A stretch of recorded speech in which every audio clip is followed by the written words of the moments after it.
20-55 keyingi zakaz. Hammasi Yashnobodda bo'lganligi uchun endi uzoqroqqa tushdi.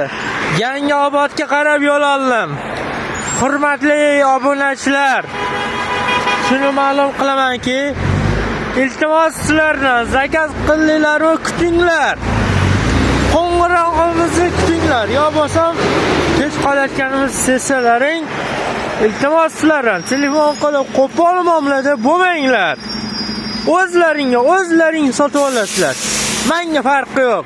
Chunki endi zuka zapis yo'qaman.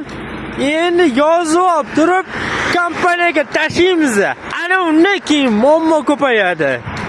Problema ustiga problema orttirmaylar. O'zi boshqa odam profili, ya'ni ayolim profili bo'lib turib bu ish qiyin kelmayapti. Bir kun qoldi, bir kun emas. Ertalab soat 10 dan 4 daqiqa o'tganda hamma ma'lumotlar ko'rinadi. O'shanga qarab ish qilaman. Agarda yana shu holat takrorlansa, ya'ni telefon turib qo'pol muomala qilinadimi?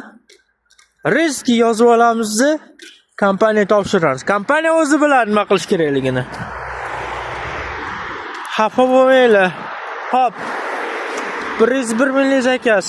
Yangiobodga. Продолжайте движение прямо. Kuzatishda davom etinglar.